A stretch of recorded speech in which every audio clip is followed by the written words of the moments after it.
साथी मित्रों एग्जाम साथी चैनल में आप सौનું हार्दिक स्वागत है। आज આપણે તમારી સમક્ષ ધોરણ 10 જીસીઆરટી એટલે કે ધોરણ 10 ની સામાજિક વિજ્ઞાનની જે પાઠ્યપુસ્તક છે, આ પાઠ્યપુસ્તક માત્ર એક સામાજિકની નથી, પરંતુ તમારો ભૂગોળ છે, ભારતીય સંસ્કૃતિ છે, ગુજરાતી સંસ્કૃતિ છે, ભારતનો ઇતિહાસ છે, ગુજરાતનો ઇતિહાસ છે, પર્યાવરણ છે, તો આ બધા જ વિષયોને આ પુસ્તક કવર કરે છે। એમાંથી આપણે પ્રથમ જે પ્રકરણ છે ભારતનો વારસો, તો એમાંથી આજે આપણે એમસીક્યુ તમારી સમક્ષ રજૂ કરી રહ્યા છીએ। તો આજે આપણે આ 7મો વિડીયો છે। તો અગાઉ પણ ઘણા બધા વિડીયો આપણે બનાવી દીધા છે, તો તમે તમામ પ્રકારની પરીક્ષાઓ જેમાંથી જીસીઆરટી આધારિત પૂછા છે એમાંથી તમે તૈયારી કરી શકો છો। સાથે પ્રશ્ન એક વખત જોશો તો તમારું દિલ ખુશ થઈ જશે। તો અચૂક પ્રશ્નો જોઈ લો, વિડીયોને લાઈક આપી દો, સાથે વિડીયો છે તમારા મિત્રો જોડે ફટાફટ શેર કરી દો, એના લીધે એ પણ જોઈ શકે। તો સૌપ્રથમ પ્રશ્ન છે, ભારતના કયા પ્રાચીન ગ્રંથમાં ભારત માટે ભારત વર્ષ નામ આપવામાં આવ્યું છે? તો ભારતનું નામ શું આપવામાં આવ્યું છે? ભારત વર્ષ। તો આ જે ગ્રંથ છે એ કયો ગ્રંથ છે? તો વિષ્ણુ પુરાણ। તો જે ભારતનો નામ ભારત વર્ષ છે એ કયા ગ્રંથમાં આપવામાં આવેલું છે? તો જે વિષ્ણુ પુરાણ ગ્રંથ છે એમાં ભારત વર્ષ એવું નામ આપવામાં આવેલું છે। તો કે ડી જવાબ સાચો છે। હવે બીજા નંબરનો પ્રશ્ન છે, વિશ્વમાં ભારત વિસ્તારની દૃષ્ટિએ કેટલામું સ્થાન ધરાવે છે? તો વિશ્વમાં ભારત જે વિસ્તાર છે એમાં 7મું સ્થાન ધરાવે છે। કયા નંબરમાં? તો વિસ્તારની દ્રષ્ટિએ 7મું છે। વસ્તીમાં આપણું સ્થાન જે છે એ કેટલામું છે? તો ત્રીજો પ્રશ્ન નીચે પૂછી દીધો છે। તો વસ્તીમાં બીજું છે, પ્રથમ નંબરે ચીન છે, બીજા નંબરે ભારત છે। તો વિશ્વમાં જે વસ્તી છે એમાં ભારતનું બીજું સ્થાન છે, વિસ્તારમાં 7મું છે। ચોથા નંબરનો પ્રશ્ન છે, ભારતીય સંસ્કૃતિમાં શેનો અનુભવ પ્રાપ્ત થાય છે? તો સત, ચિત્ત અને આનંદનો। તો ભારતીય જે સંસ્કૃતિ છે એમાં સત, ચિત્ત અને આનંદનો અનુભવ થાય છે। સત એટલે સત્ય, આનંદ એટલે ખુશી। હવે 5 નંબરનો પ્રશ્ન છે, સંસ્કૃતિ એટલે શું? તો માનવ મનનું જે ખેડાણ છે એને આપણે સંસ્કૃતિ તરીકે ઓળખીએ છીએ। તો માનવ મનનું જે ખેડાણ છે, તો માનવના મને જે રિયલમાં જમીન પર ખેડાણ કર્યું છે, કઈ રીતે ખેડાણ કર્યું છે? તો અલગ અલગ રિવાજો આપ્યા છે, અલગ અલગ નૃત્યો આપ્યા છે, ઉત્સવો આપ્યા છે। તો માનવ મનનું જે ખેડાણ છે સંસ્કૃતિ તરીકે ઓળખાય છે। છઠ્ઠા નંબરનો પ્રશ્ન છે, સંસ્કૃતિ એટલે? તો સંસ્કૃતિ એટલે જીવન જીવવાની રીત છે। તો સંસ્કૃતિ શું આપણને શીખવે છે? તો જીવન જીવવાની રીત શીખવે છે। પ્રાકૃતિક વારસો કોની ભેટ ગણાય છે? તો કુદરતની ભેટ છે। પ્રાકૃતિક વારસામાં માનવ કરતાં કુદરતનો ફાળો મહત્વનો છે। પ્રકૃતિ સાથેના આપણો વ્યવહાર શ્રદ્ધાપૂર્વક હોવાના ઉદાહરણો આપણને શામાંથી મળી રહે છે? તો પંચતંત્રની વાર્તાઓને જે બૌદ્ધ ધર્મની જાતક કથાઓ છે એનામાંથી આ ઉદાહરણો આપણે મળી રહે છે। તો પંચતંત્રની વાર્તાઓ છે અને બૌદ્ધ ધર્મની જાણીતા પુસ્તકોનું નામ શું છે? જાતક કથાઓ છે। શું છે? જાતક કથાઓ છે। હવે 9 નંબરનો પ્રશ્ન છે, પ્રાકૃતિક વારસામાં કઈ બાબતનો સમાવેશ થાય છે? તો જે પ્રાકૃતિક વારસો છે એમાં નદીઓ, વૃક્ષો વગેરેનો સમાવેશ થાય છે, એટલે કે બી જવાબ સાચો છે। બાકી સ્તૂપ, ચૈત્યો, મંદિર, મસ્જિદ, રાજમહેલ, કિલ્લાઓ આજે બધું માનવનું સર્જન છે। 10 નંબરનો પ્રશ્ન છે, ભારતીય સંસ્કૃતિ કઈ નદીઓના કિનારે વિકસી હતી? તો આ પ્રશ્નો વારંવાર તમારે પૂછાય છે। તો સિંધુ ને રાવી આ 2 નદીઓ છે એના કિનારે ભારતીય સંસ્કૃતિ વિકસી હતી। તો કઈ નદી છે? સિંધુ ને રાવી, બરાબર। 11 નંબરનો પ્રશ્ન છે, લોકમાતા શબ્દો કોના માટે આપણે ઉપયોગમાં લેવાય છે? તો લોકમાતા જે શબ્દો છે નદી માટે ઉપયોગમાં લેવાય છે, તો નદીઓ, બરાબર। 12 નંબરનો પ્રશ્ન છે, ભારતીય સંસ્કૃતિમાં ખાલી જગ્યા। તો જે ભારતીય સંસ્કૃતિમાં જે છે એ શું છે? તો પીપળો, વડ અને તુલસીને પવિત્ર ગણીને પૂજવામાં આવે છે। તો પીપળો, વડ અને તુલસી આ ત્રણેયને પવિત્ર ગણીને પૂજન કરવામાં આવે છે, તો એ જવાબ સાચો છે। ભારતીય પ્રજા જીવનને સમૃદ્ધ બનાવવામાં સૌથી મોટો ફાળો કોનો છે? તો નદીઓનો ફાળો છે। ભારતીય જીવનને જે સમૃદ્ધ બનાવ્યું તો કોણે બનાવ્યું છે? નદીઓએ। કઈ રીતે બનાવ્યું છે તમે બધા જાણો છો। 14 નંબરનો પ્રશ્ન છે, ભારતની પ્રજા અતિ પ્રાચીન યુગથી પર્યાવરણ પ્રેમી રહી છે, તેની સાક્ષી શું છે? તેની જે સાક્ષી છે વૃક્ષ પ્રેમ છે। તો પીપળો, વડ અને તુલસી 3, બરાબર। પૂછાઈ શકે છે કે નીચેનામાંથી કોની પૂજા કરવામાં આવે છે? તો પીપળો, વડ અને તુલસી। તો પર્યાવરણ પ્રેમી છે એનું ઉદાહરણ શું છે? તો વૃક્ષ પ્રેમ છે। ભારતીય સંસ્કૃતિમાં કયા વૃક્ષને પૂજનીય ગણવામાં આવે છે? તો જે ભારતીય સંસ્કૃતિ છે એમાં વડને પૂજનીય ગણવામાં આવે છે। કોને? વડ। એ જવાબ સાચો છે। નીચેનામાંથી કયું વર્ત વનસ્પતિ જીવનને ધાર્મિકતા સાથે સાંકળે છે? તો એ વ્રતનું નામ શું છે? તો વડ સાવિત્રીનું વ્રત. તો જે વડ સાવિત્રીનું વ્રત જે છે એ વનસ્પતિ જીવનને ધર્મ સાથે જોડે છે, વડ સાવિત્રીનું. બરાબર. 17 નંબરનો પ્રશ્ન છે, ભારતની રાષ્ટ્રીય મુદ્રામાં કયા પ્રાણીની આકૃતિ છે? તો ભારતની જે રાષ્ટ્રીય મુદ્રા છે એમાં કયા પ્રાણીની આકૃતિ છે? તો સિંહની આકૃતિ છે. બરાબર. તો આપણે રાષ્ટ્રીય મુદ્રાની વાત ચાલી રહી છે, તો જે સિક્કાઓ બધે તમે જોતા હો છો એમાં સાથે જે સારનાથનો સ્તંભ છે એમાં તો ઘણી બધી હાથી વાઘ છે, હાથી ગાય છે, ઘોડો છે, સિંહ છે, આ બધા પ્રાણીઓની તમે મૂર્તિઓ જોઈ શકો છો. પણ અહીં માત્ર રાષ્ટ્ર મુદ્રા પૂછી છે તો એમાં સિંહની છે. નીચે આપેલ ચિત્ર કઈ સંસ્કૃતિની યાદ અપાવે છે? તો આ જે ચિત્ર તમે જોઈ રહ્યા છો એ સિંધુ ખીણની સંસ્કૃતિની યાદ અપાવે છે. તો દાઢીવાળા પુરુષનું છે તો શાની યાદ અપાવે છે? તો સિંધુ ખીણની જે સંસ્કૃતિ છે એની યાદ અપાવે છે. હવે અલગ અલગ ઘરેણાં પણ પહેરેલા છે. તો જે કપાળ છે ત્યાં બાજુબંધ છે, પછી ખભ્ભો છે, ખભાથી નીચે ત્યાં પણ ઘરેણાં છે જ. હવે 19 નંબરનો પ્રશ્ન છે, ગુજરાતમાંથી મળી આવેલ હડપ્પીય સંસ્કૃતિનું મહત્ત્વનું નગર ધોળાવીરા કયા જિલ્લામાં આવેલું છે? તો જે ધોળાવીરા છે કચ્છમાં આવેલું છે. કચ્છના ખદીર બેટમાં. ક્યાં આવેલું છે? તો કચ્છથી 100 કિલોમીટર દૂર આવેલો છે ભચાઉ તાલુકો. તો ભચાઉમાં જે ખદીર બેટ છે ત્યાં આગળ આ ધોળાવીરા નગર આવેલું છે. સાથે 2021માં જે ધોળાવીરા છે અને વર્લ્ડ હેરિટેજ સાઇટ તરીકે યુનેસ્કો દ્વારા જાહેર પણ કરાયું છે. 20 નંબરનો પ્રશ્ન છે, ઇલોરાની ગુફાઓ કયા રાજાઓના સમયમાં તૈયાર થઈ હતી? તો જે ઇલોરાની ગુફાઓ છે એ રાષ્ટ્રકૂટ રાજાઓના સમયમાં તૈયાર થઈ હતી. કયા રાજા છે? તો રાષ્ટ્રકૂટ. કયા રાજાઓ છે? રાષ્ટ્રકૂટ રાજાઓ, જે પલ્લવ રાજાઓના સમયમાં મહાબલીપુરમના જે રથ મંદિરો છે તૈયાર થયા હતા. પછી ખજુરાહોનું જે મંદિર છે ચંદેલ શાસકોના સમયમાં તૈયાર થયું હતું. પછી આપણું જે મોઢેરાનું સૂર્ય મંદિર છે એ ભીમદેવ પહેલાં એટલે કે સોલંકી રાજાઓના સમયમાં તૈયાર થયું હતું. તો આવા અલગ અલગ પ્રકારના તમારા પ્રશ્નો પૂછાઈ શકે છે. હવે ગુજરાતમાં મુનસર તળાવ ક્યાં આવેલું છે? તો આપણા ગુજરાતમાં જે મુનસર તળાવ છે એ વિરમગામમાં આવેલું છે. તો ધોળકામાં મલાવ તળાવ છે, વિરમગામમાં કયું તળાવ છે? મુનસર. તો મલાવ અને ધોળકા 3 અક્ષર છે, મુનસર 4 અક્ષર છે, વિરમગામ 5 અક્ષર છે. વિરમગામ કેટલા છે? 5. તો 4, 5 તમને યાદ રહેશે. ગુજરાતમાં ઝૂલતા મિનારા ક્યાં આવેલા છે? તો પ્રશ્નોની ચર્ચા આપણે કરી દીધી છે. ફટાફટ કોમેન્ટ કરી લેજો. અગાઉના વિડીયોમાં પ્રશ્નોની ચર્ચા હતી. તો ઝૂલતા મિનારા ક્યાં છે? અમદાવાદમાં છે. સી જવાબ સાચો છે. સાથે અમદાવાદમાં રાણી શિપ્રીની મસ્જિદ છે. તે ઉપરાંત સીદી સૈયદની જાળી પણ છે, જામા મસ્જિદ પણ છે. તો ઘણું બધું અમદાવાદમાં જોવાલાયક છે. 23 નંબરનો પ્રશ્ન છે, ગુજરાતમાં સહસ્ત્રલિંગ તળાવ ક્યાં આવેલું છે? તો પાટણમાં સહસ્ત્રલિંગ તળાવ છે. રાણીની વાવ પણ પાટણમાં છે. પટોળા જે છે એ પણ પાટણના પ્રખ્યાત છે, એટલે કે 23નો એ જવાબ સાચો છે. તો ગુજરાતના ધોળકા તાલુકામાં મળી આવેલ પુરાતત્વીય નગર કયું છે? તો ગુજરાતનો જે ધોળકા તાલુકો છે અમદાવાદ જિલ્લાનો, એમાં પુરાતત્વીય નગર જે મળ્યું છે લોથલ છે. સાથે લોથલ છે ભોગાવ અને સાબરમતી નદીની વચ્ચે આવેલું છે.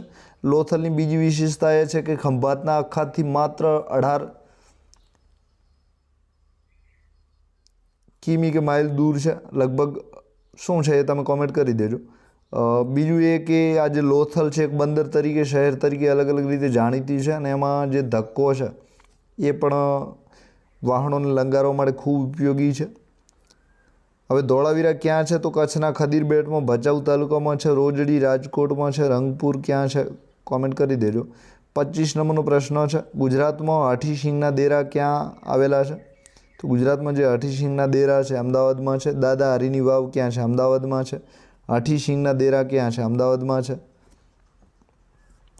26 નંબરનો પ્રશ્ન છે, ભાદરવી પૂનમનો મેળો કયા સ્થળે ભરાય છે? તો ઘણી જગ્યાએ ભરાતો હોય છે, પણ આપણે જે અંબાજી છે, આ 4 વિકલ્પ છે એમાંથી અંબાજીમાં ભાદરવી પૂનમનો મેળો ખૂબ જાણીતો મેળો છે. 27 નંબરનો પ્રશ્ન છે, ભવનાથનો પ્રખ્યાત મેળો કયા સ્થળે ભરાય છે? તો જે ભવનાથનો પ્રખ્યાત મેળો છે, ગુજરાતની સંસ્કૃતિમાંથી પ્રશ્ન પૂછ્યો છે, ગુજરાતના કલ્ચરમાંથી. તો ભવનાથનો પ્રખ્યાત મેળો ગિરનારમાં ભરાય છે. ક્યાં આગળ? તો કે ગિરનારમાં ભરાય છે. 28 નંબરનો પ્રશ્ન છે, વૌઠાનો પ્રખ્યાત મેળો કયા સ્થળે ભરાય છે? તો 7 નદીઓના સંગમ સ્થળ તરીકે જાણીતું જે વૌઠા છે એનો પ્રખ્યાત મેળો કયા સ્થળે ભરાય છે? તો જે ધોળકા છે, ધોળકામાં લોથલ પણ આવેલું છે, ધોળકામાં મલાવ તળાવ પણ આવેલું છે. તો વઠાનો પ્રખ્યાત મેળો ધોળકામાં ક્યાં ભરાય છે? તરણેતરનો જે મેળો છે એમાં આ વખતે આદિવાસીઓનો જે ગ્રામ્ય રમતોત્સવ છે એ પણ થયો હતો. તો ક્યાં ભરાય છે? સુરેન્દ્રનગરમાં. આહવાનો મેળો ક્યાં ભરાય છે? તો જે આહવાનો મેળો છે ડાંગ દરબારમાં ભરાય છે. ક્યાં ભરાય છે? તો ડાંગ દરબારમાં આહવામાં જે અલગ અલગ ચાળા છે એ ચાળામાં ગાળવામાં આવે છે, એટલે કે કોયલનો વેશ છે, બીજા પક્ષીઓ પ્રાણીઓ છે એના વેશ પણ ગાળવામાં આવે છે. તો આહવામાં કયો મેળો ભરાય છે? તો ડાંગ દરબારનો. માધવપુરમાં કૃષ્ણ રૂકમણીના લગ્ન પ્રસંગ યોજવાય છે. સાથે ભાંગરિયાનો મેળો છે, નકળંગનો મેળો છે. હવે 30 નંબરનો પ્રશ્ન છે, ગરબાડા દાહોદમાં કયો મેળો ભરાય છે? તો જે ગરબાડા પ્રદેશ છે દાહોદનો એમાં ગોળ ગધેડાનો. તો ગરબાડા, ગોળ ગધેડા, દાહોદ. તો ગરબાડા પ્રદેશમાં ગોળ ગધેડાનો મેળો કયો જિલ્લો છે? દાહોદ જિલ્લો છે. ખાસ યાદ રાખી લેજો. તો ગોળ ગધેડાનો મેળો જે છે ગરબાડામાં દાહોદમાં ભરાય છે. 31 નંબરનો પ્રશ્ન છે, કાર્તિકી પૂર્ણિમાનો મેળો, ભાદરવી પૂર્ણિમાનો મેળો છે એ અંબાજીમાં. હવે અહીં કાર્તિકી પૂર્ણિમા છે એટલે કે કારતક મહિનાની પૂર્ણિમા. તો સોમનાથના જે ગીર છે, સોમનાથ છે, ધ્યાન રાખજો, ગિરનારની વાત નથી, સોમનાથ છે. તો સોમનાથમાં કાર્તિકી પૂર્ણિમાનો મેળો ભરાય છે. સી જવાબ સાચો છે. માધવપુર ક્યાં છે? પોરબંદરમાં છે. ગિરનાર જૂનાગઢમાં છે. આહવા ક્યાં છે? ડાંગમાં છે. 32 નંબરનો પ્રશ્ન છે, સાંસ્કૃતિક વારસામાં કઈ બાબતનો સમાવેશ થાય છે? તો જે સાંસ્કૃતિક વારસો છે એમાં ઇમારતો, શિલાલેખો છે, આ બધી જ વસ્તુઓનો સમાવેશ થાય છે. બાકી જંગલ છે એ બધા કુદરતી વારસાના છે. 33 નંબરનો પ્રશ્ન છે, કેટલાક ઇતિહાસકારોના મતે કઈ પ્રજા ભારતની સૌથી પ્રાચીન નિવાસી હતી? તો જે નેગ્રીટો પ્રજા છે ભારતની સૌથી પ્રાચીન નિવાસી તરીકે ઓળખાય છે. કઈ પ્રજા? તો નેગ્રીટો પ્રજા. તો 33માં એ જવાબ સાચો છે. 34માં ભારતમાં ઓસ્ટ્રેલોઇડ પ્રજા ક્યાંથી આવી હતી? તો જે ભારત છે એમાં ઓસ્ટ્રેલોઇડ જે પ્રજા છે એ અગ્નિ એશિયામાંથી આવી હતી. કયા એશિયામાંથી? અગ્નિ એશિયા. તમે દક્ષિણ અને પૂર્વ ખૂણો જે ભારતનો છે એની વચ્ચે અગ્નિ એશિયાના દેશો આવેલા છે. થાઈલેન્ડ બધા દેશો તમને યાદ હશે, ત્યાં આ દેશો આવેલા છે. તો અગ્નિ એશિયામાંથી ઓસ્ટ્રેલોઇડ પ્રજા આવી હતી. 35 નંબરનો પ્રશ્ન તમારી સમક્ષ છે, ભારતીય સંસ્કૃતિ અને સભ્યતાના વિકાસમાં કઈ પ્રજાનો ફાળો વિશેષ છે? તો જે ઓસ્ટ્રેલોઇડ પ્રજા છે અગ્નિ એશિયામાંથી જે આવી હતી પ્રજાનો ફાળો છે વિશિષ્ટ હોય છે. રંગે શ્યામ 4 થી 5 ફૂટ ઊંચી અને વાંકડિયા વાળ ધરાવતી જે પ્રજા ભારતમાં આવી હતી તો એ પ્રજા કઈ હતી? તો એ જે પ્રજા છે તો એ પ્રજા છે નેગ્રીટો અથવા નિગ્રો હબશી તરીકે પણ આ પ્રજા જાણીતી છે. તો ડી જવાબ સાચો છે. 4 થી 5 ફૂટની ઊંચાઈઓ, વાંકડિયા વાળ હોય, તમારો કોઈ ફ્રેન્ડ હોય વાંકડિયા વાળો તો એના નામથી આ કનેક્શન કરી દેજો કે નેગ્રીટો પ્રજા, તો તમને સરળતાથી યાદ રહેશે. 37 નંબરનો પ્રશ્ન છે, રંગે શ્યામ, લાંબુ પહોળું માથું, ચપટું નાક, ટૂંકું કદ, ઓછી હાઇટ હોય તો રંગે શ્યામ કાળો કલર હોય, લાંબુ પહોળું માથું હોય, ચપટું નાક હોય, ટૂંકું કદ ધરાવતી પ્રાચીન જે ભારતમાં આવેલી છે એ પ્રજા કઈ હતી?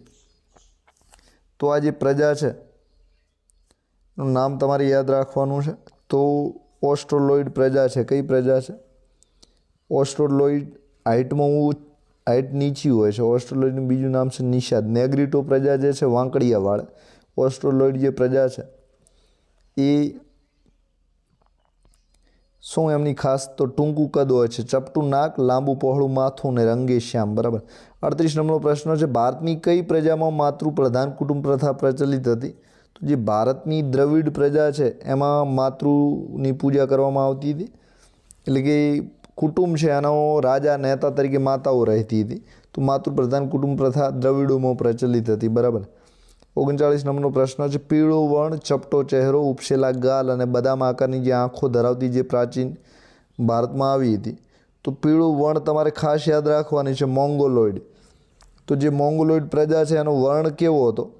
તો પીળો વર્ણ હતો. બરાબર. કેવો? પીળો. નેગ્રીટો પ્રજા માટે તમારે વાંકડીયા વાળ યાદ રાખવાના છે ને. ઓસ્ટ્રેલોઇડ છે ઓસ્ટ્રેલિયાનું વોર્નર, તો ઓછી હાઇટ, ઓછું કદ હોય તો ઓસ્ટ્રેલોઇડ પ્રજા. મોંગોલોઇડ પ્રજા જે છે એ પીળો વર્ણ. કેવો કલર છે? પીળો કલર છે. ચીનની આગળ મોંગોલોઇડ આવેલું છે. મોંગોલિયાનું રણ પણ તમે નામ સાંભળ્યું હશે. નેગ્રીટો પ્રજા છે તો નેગ્રીટો પ્રજા માટે વાંકડીયા વાળ તમારે યાદ રાખવાના છે.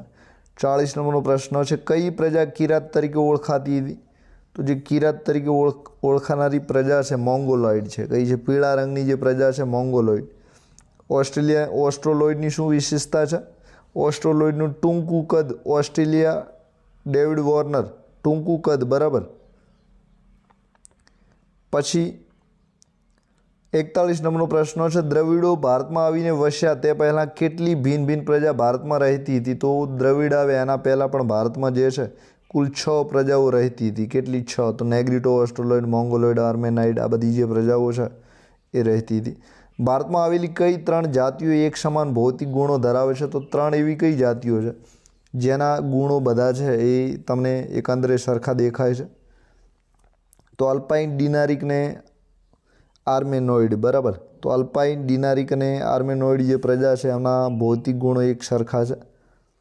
43 નંબરનો પ્રશ્ન છે, અલ્પાઇન, ડિનારિક અને આર્મેનોઇડ પ્રજા ક્યાંથી આવી હતી? તો મધ્ય એશિયામાંથી આવી હતી. અલ્પાઇન તમે આપણે હિમાલયના સૌથી ઊંચી હાઇટ ઉપર આવેલા વૃક્ષો છે આલ્પાઇનમાં જોવા મળે છે, તો એ અલ્પાઇન વૃક્ષ તરીકે ઓળખાય છે. તો મધ્ય એશિયામાંથી આવી હતી. મોંગોલોઇડ પ્રજા મોંગોલિયા બાજુથી આવી હતી. ઉત્તર વૈદિક કાળમાં આર્યવર્તના દક્ષિણમાં ક્યાં સુધી વિસ્તાર થયો હતો? તો જે વિંધ્યાચળ સુધી છે, વિંધ્યાચળના જે પર્વતમાળાઓ આવી છે ત્યાં સુધી ઉત્તર વૈદિક કાળમાં જે આર્યવર્ત છે એમનો વિસ્તાર થયો હતો. 45 નંબરનો પ્રશ્ન છે, આર્યો કઈ પ્રજાને નિષાદ કહેતા હતા? તો જે આર્યો છે એ ઓસ્ટ્રોલોઇડ પ્રજાને નિષાદ કહેતા હતા. કઈ પ્રજાને? તો કે જે ઓસ્ટ્રોલોઇડ પ્રજા છે એને નિષાદ તરીકે ઓળખતા હતા. તો ડી જવાબ સાચો છે. ઓસ્ટ્રોલોઇડ, ડેવિડ વોર્નર, નિષાદ, ઓસ્ટ્રોલોઇડ. પાષાણ યુગની સંસ્કૃતિના સીધા વારસદાર અને મોહેંજો-દડોની સંસ્કૃતિના સર્જક તરીકે કોણ ઓળખાય છે? તો દ્રવિડ લોકો. કયા લોકો? તો જે દ્રવિડ લોકો છે પાષાણ યુગની સંસ્કૃતિના સીધા વારસદાર છે. પાષાણ એટલે પથ્થર યુગની, અને મોહેંજો-દડોની જે સંસ્કૃતિ છે પણ દ્રવિડ લોકો દ્વારા અપાયેલી ભેટ છે. આર્યો ઓસ્ટ્રોલોઇડ પ્રજાને શું કહેતા હતા? તો જે આર્યો છે એ ઓસ્ટ્રોલોઇડ પ્રજાને નિષાદ તરીકે ઓળખતા હતા. આર્યો જે છે એ ઓસ્ટ્રોલોઇડ પ્રજાને કયા નામે ઓળખતા હતા? નિષાદ તરીકે, બરાબર. 48 નંબરનો પ્રશ્ન છે, ભારતની આર્ય સભ્યતાના નિર્માતાઓ કોણ હતા? તો જે આર્ય સભ્યતા છે એના નિર્માતાઓ તરીકે નોર્ડિક હતા. કોણ હતા? તો ભારતની આર્ય સભ્યતાના નિર્માતાઓ કયા લોકો હતા? તો જે નોર્ડિક લોકો છે એ આર્ય સભ્યતાના નિર્માતા હતા. 49 નંબરનો પ્રશ્ન છે, અન્ય સમકાલીન પ્રજા કરતાં વધુ વિકસિત પ્રજા કઈ હતી? તો સૌથી વધારે પ્રજા જાણીતી હોય તો આર્યો, નોર્ડિક કન્ટ્રી તરીકે અત્યારે પણ દેશો છે, ડેનમાર્ક છે, આવી જે દેશો ત્યાં આવેલા છે, ડેનમાર્ક, સ્વિટ્ઝરલેન્ડ, આ બધા જે છે નોર્ડિક કન્ટ્રી તરીકે અત્યારે પણ ઓળખાય છે. તો અન્ય સમકાલીન પ્રજા કરતાં વધુ વિકસિત પ્રજા કઈ હતી? તો આર્યો, નોર્ડિક તરીકે, બરાબર. પેઢી દર પેઢી જે કાંઈ જીવનમાં મળે છે તેને આપણે કયા નામે ઓળખીએ છીએ? તો પેઢી દર પેઢી જીવનમાં આપણને જે કાંઈ મળે છે વારસા તરીકે ઓળખીએ છીએ. કયા નામે? વારસા. એટલે કે એ જવાબ સાચો છે. તો આપ સૌનો આભાર. એક્ઝામ સાથી ચેનલને હજુ સબસ્ક્રાઈબ ન કર્યું તો કરી લેજો. આવા વિડીયો GCRT આધારિત સામાજિક વિજ્ઞાનનું જે ધોરણ 10નું પાઠ્યપુસ્તક છે એમાંથી તમને બહુ જોરદાર MCQ તમને મળી રહ્યા છે. તો જરૂર ચેનલ સબસ્ક્રાઈબ કરી લેજો, જેના લીધે આવા વિડીયોનું નોટિફિકેશન બેલ છે એ પણ એક્ટિવ કરી લેજો, જેના લીધે આવા વિડીયો છે આ પ્લેલિસ્ટના છે તમને મળી રહે. સાથે તમને કઈ એક્ઝામમાં તૈયારી કરવામાં મદદ મળશે? તો જે પોલીસ કોન્સ્ટેબલની પરીક્ષા છે, PSIની જે પરીક્ષા છે, તે ઉપરાંત ટાટની જે પરીક્ષા છે, સામાજિક વિજ્ઞાનની સ્પેશિયલ તૈયારી કરતા હો તો પણ તમને ખૂબ મદદરૂપ થશે. ટેટની પરીક્ષાની તૈયારી કરતા હો તો પણ ઉપયોગી છે. ધોરણ 10ની પરીક્ષામાં પણ ઉપયોગી છે. તો આપ સૌનો આભાર. Thank you very much.